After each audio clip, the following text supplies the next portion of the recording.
Canto 34. The banners of hell's potentate appear. Do you see them, Dante? Asked my guide.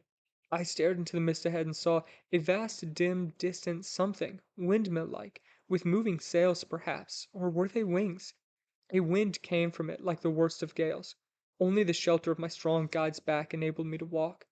Now we were where, with fear I write this, every soul appeared wholly below the ice like straws in glass, some lying flat, some standing up erect or upside down, or bent with face to toe.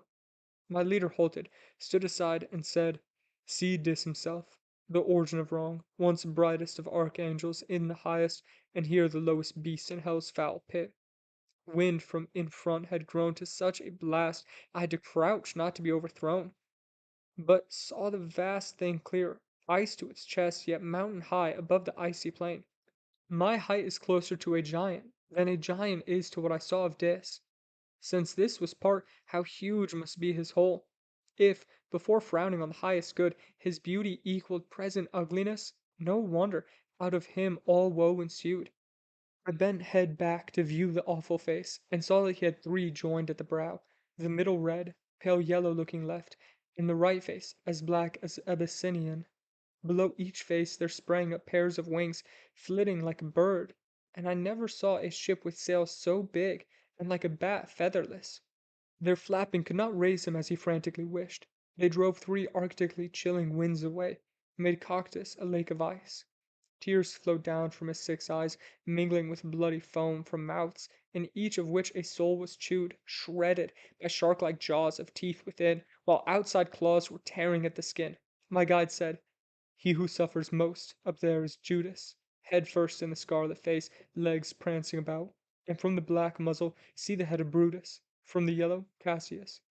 You know both murdered Caesar, trying to kill imperial Rome that spread worldwide the gospel I never heard. Their murder elevates them here, but you have now seen everything that hell can show.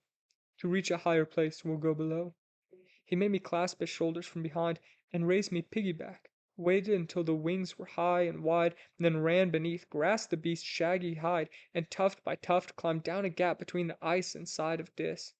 At the hip, by straining very hard, he turned us till heads were where feet had been, and then, I thought, climbed right back into hell, although I heard him gasp, "Hold tight, this stair takes us from wickedness."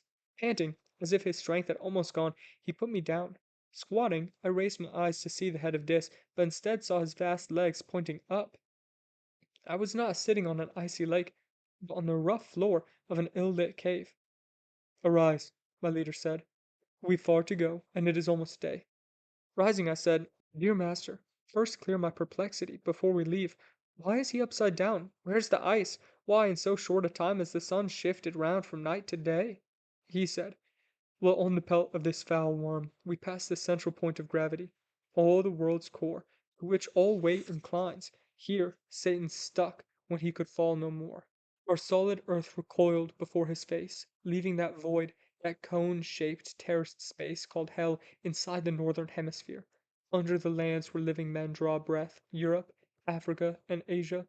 Where the one sinless man was done to death, we are now standing on a little ground whose other side is underneath the ice.